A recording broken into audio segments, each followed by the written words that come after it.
Hola, ¿qué tal chicos? Vamos a ver nuestro sexto vídeo de funciones en el que vamos a estudiar la regla de L'Hopital y los teoremas de Bolzano y de Weierstrass. Bueno, vamos a ver esta herramienta para el cálculo del límite que se llama la regla de L'Hopital, que nos va a permitir eliminar muchas indeterminaciones de una forma muy rápida y muy mecánica. Podemos utilizarla cuando estamos tratando con límites cuando x tiende al infinito, al menos infinito, o cuando x tiende a un número. Y podemos usarla en indeterminaciones de tipo 0 partido a 0 o infinito partido a infinito. Entonces, la regla de L'Hopital lo que nos dice simplemente es cuando nos encontramos con una indeterminación de este tipo, lo que podemos hacer es derivar numerador y denominador por separado, volver a formar un cociente con ellos dos, derivados ya, y resolver el límite entonces, a ver si ya la indeterminación no me aparece. Vamos a ver algunos ejemplillos. Tenemos aquí, por ejemplo, límite cuando x tiende a infinito de 3 elevado a x partido a x al cubo. Entonces, en principio 3 elevado a x se va a infinito y x al cubo también se va a infinito. Aplicamos L'Hopital, por tanto lo que hacemos es que derivamos el numerador por un lado, la derivada de eso es 3 elevado a x por logaritmo neperiano de 3, y derivamos el denominador por otro lado, cuya derivada es 3 por x al cuadrado. Volvemos a intentar calcular el límite y volvemos a obtener infinito partido infinito y volvemos a aplicar L'Hopital porque podemos encadenar varias veces la misma técnica. Entonces, la derivada del numerador es 3 elevado a x por logaritmo neperiano de 3. Como ya tenemos un logaritmo neperiano, pues ahora tenemos logaritmo neperiano de 3 elevado a 2. Y la derivada del denominador sería 6x. Eso vuelve a ser, otra vez, el límite vuelve a ser infinito partido infinito. Volvemos a aplicar L'Hopital. Y en el numerador tendremos 3 elevado a x por logaritmo neperiano de 3 elevado a 3. Y en el denominador ya tenemos 6. Por tanto, este límite ahora es infinito partido 6, que es infinito. Así que, aplicando 3 veces L'Hopital, hemos resuelto esta indeterminación que en principio nosotros ya sabemos resolverla de antes, porque sabemos que la exponencial es un infinito de orden superior a una potencia, pero bueno, aquí tenemos otra forma de resolverla. Tenemos un segundo ejemplo. En el numerador tenemos una raíz y en el denominador tenemos un polinomio de grado 1. Entonces, y el límite es cuando x tiende a 3. Sustituimos y tenemos 3 por 3, 9, 9 menos 5, 4, raíz de 4 es 2, 2 menos 2, 0. Y aquí 3 menos 3, 0. Por tanto, indeterminación 0 partido 0. ¿Qué podemos hacer? Pues aplicamos L'Hopital, derivamos numerador por un lado, denominador por otro. Escribimos esto, este 2 se va con este 2. Esta raíz la escribimos abajo, aplicamos nuevamente, intentamos resolver los límites, sustituyendo y ya tenemos directamente que el límite es 3 medios de una forma muy sencillita. Vamos con otra función, en este caso tenemos en el numerador dos exponenciales restando y en el denominador el seno de x. L'Hopital va especialmente bien cuando tenemos funciones trigonométricas porque como la derivada va alternando seno, coseno, seno, coseno, pues lo hacemos varias veces y normalmente la indeterminación es fácil que desaparezca. Bueno, vamos a derivar el numerador, sería derivada de elevado a x es elevado a x, derivada de menos elevado a x sería menos elevado a x por menos 1, menos por menos más, tendríamos elevado a x más elevado a menos x. Derivada del seno es el coseno, sustituimos el 0 y tenemos directamente 2 partido 1. Así que, de una forma muy sencillita, hemos quitado esa indeterminación. Bueno, en algunas ocasiones nos encontramos con indeterminaciones de tipo infinito por 0 que también podemos convertir en 0 partido 0 para poder aplicar L'Hopital. Por ejemplo, en esta función de aquí tenemos x que multiplica a una exponencial. Cuando x tiende a infinito, pues x se va a infinito, esto de aquí se va a 1 partido infinito, que es 0, 5 elevado a 0 es 1, 1 menos 1, 0, por tanto, infinito por 0. Esa es una indeterminación y lo que haríamos sería poner x, lo convertimos en 1 partido x. De esta forma, este pasaría a ser el denominador y podemos aplicar el hospital porque el numerador se va a 0 y el denominador también. Así que derivando arriba, derivando abajo, sustituimos y nos daría directamente el límite. Una forma muy rápida de resolver estas indeterminaciones. Bueno, vamos con otro ejemplo en el que podemos aplicar el hospital. En este caso, bueno, es un poco, parece un poco enrevesadillo, pero bueno. Mira, tenemos esta función coseno de 2x elevado a 3 partido x cuadrado. Entonces, cuando x tiende a 0, el coseno se va, el coseno de 0 es 1, y esto es 3 partido 0, que es infinito, por tanto una indeterminación de tipo 1 elevado a infinito, ¿vale? Entonces vamos a ver cómo lo podemos hacer por L'Hopital. Lo que hacemos es que vamos a aplicar, si nuestra función original la llamamos a, vamos a calcular el límite al logaritmo neperiano de a. ¿Vale? Recordad que el logaritmo y la exponencial son funciones inversas, por tanto se anulan, ¿no? Se cancela una con la otra. Entonces vamos a aplicar el logaritmo, vamos a calcular todo el límite y cuando terminamos vamos a calcular la exponencial. Entonces, si nuestra función original es a, coseno de 2x elevado a 3 partido de x al cuadrado, nosotros vamos a considerar logaritmo neperiano de a, es decir, logaritmo neperiano del coseno. Por una propiedad de los logaritmos, sabemos que los exponentes salen delante cuando aplicamos logaritmo. Así que esto que estaba aquí antes, lo ponemos aquí delante multiplicando. ¿De acuerdo? Y ya podemos escribir esto un poco más ordenado. El 3 lo ponemos aquí arriba y el x cuadrado aquí abajo. Eso antes de empezar a calcular límites, simplemente aplicamos logaritmo a nuestra función. Y ahora intentamos calcular el límite, cuando x tiende a 0, de nuestra función con el logaritmo aplicado. Bueno, sustituimos, tenemos el logaritmo del coseno, el coseno se va a 1, logaritmo de 1 a 0, y abajo tenemos 0, 0 partido 0, por tanto aplicamos L'Hopital, derivamos la derivada del logaritmo,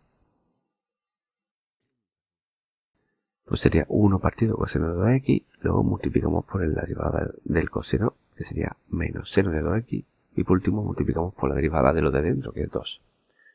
Y la derivada de x cuadrado, que es 2x. Hemos derivado por un lado el numerador, por otro lado el denominador. Seno entre coseno es tangente, por tanto tenemos menos 3 tangente de 2x partido de x. Intentamos sustituir en 0, tenemos 0 partido 0, nuevamente aplicamos L'Hopital, derivamos la tangente, derivamos la x, sustituimos en 0 y obtenemos el valor del límite. Como al principio habíamos aplicado el logaritmo de nuestra función, realmente no hemos hallado el límite de nuestra función, sino el límite del logaritmo de nuestra función. Para deshacer eso, lo que hacemos ahora es aplicamos la exponencial. La exponencial con logaritmo se cancelaría. Por tanto, si el límite del logaritmo de nuestra función es menos 6, pues para obtener el límite real de nuestra función, elevamos a e, y este sería e elevado a menos 6. Y por último, como último ejemplo para L'Hopital, vamos a ver esta función, una recta de dos fracciones algebraicas, 1 partido de x menos 1 partido seno de x. Sustituimos en 0, tenemos infinito con infinito. Y lo que podemos hacer, lo primero que deberíamos intentar hacer es operar. Hacemos los cálculos oportunos y expresamos esta recta como una sola fracción. Intentamos sustituir ahora, tenemos 0 partido 0, ya estamos en condiciones de aplicar L'Hopital. Recuerda que L'Hopital era para indeterminaciones 0 partido 0 e infinito partido infinito. Entonces, derivamos el numerador por un lado, el denominador por otro, volvemos a intentar sustituir en 0, volvemos a obtener otra indeterminación 0 partido 0, pues nuevamente L'Hopital, derivamos por segunda vez, volvemos a sustituir ahora en 0 y ahora ya nos daría 0 partido 2, que es 0.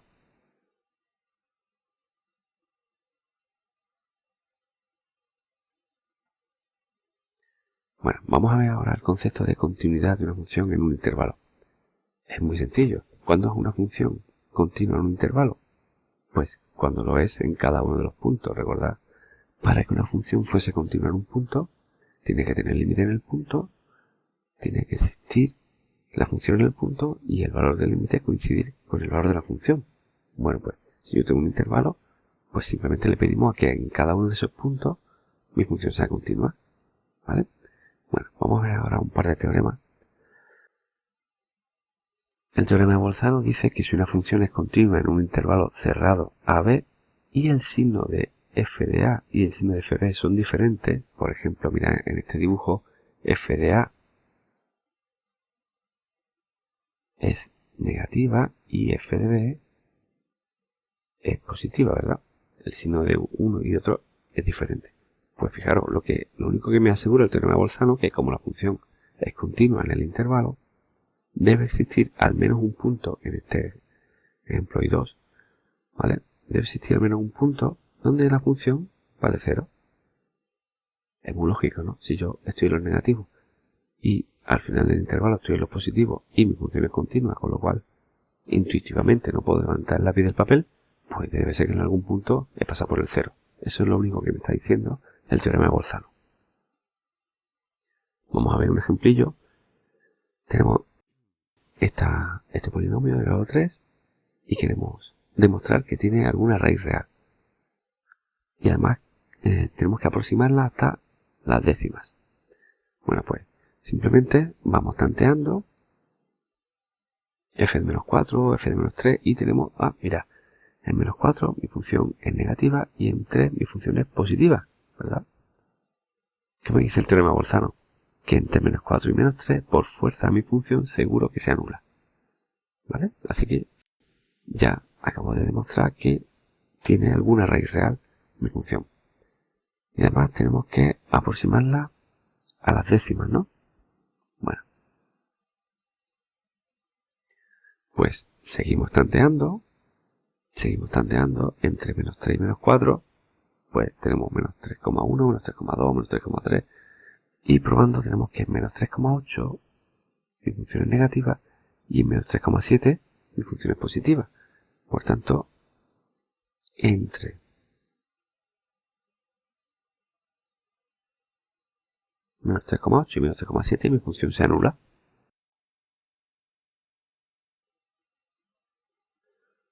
Así que menos 3,7 sería una raíz, una aproximación a las décimas de mi raíz.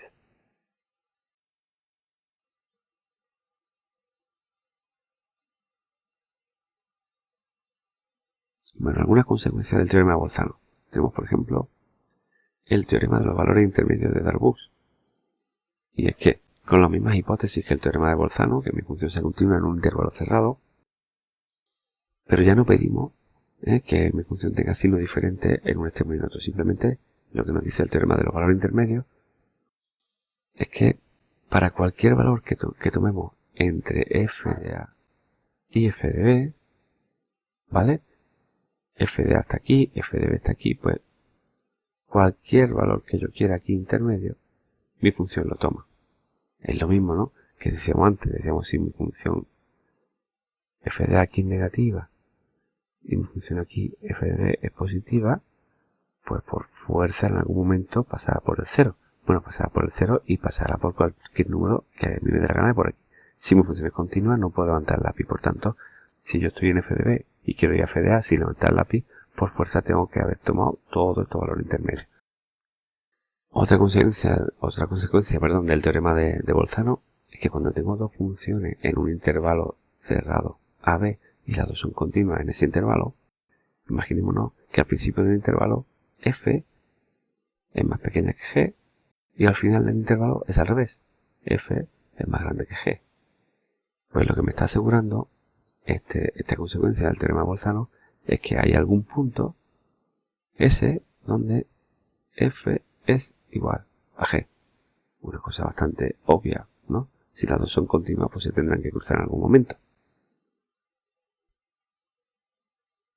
Y por último vamos a ver el teorema de Weierstrass, que nos dice que si f es continua en un intervalo cerrado AB, entonces tiene un máximo y un mínimo absoluto, no relativo, absoluto en ese intervalo. ¿De acuerdo? Es decir, existen números C y D de ese intervalo que cumplen que no hay ningún punto más pequeño que la función NSD y no hay ningún punto más grande que la función en ese intervalo que es f de c. Son el mínimo y el máximo de esa función. ¿De acuerdo? Máximo y mínimo absoluto en el intervalo cerrado AB.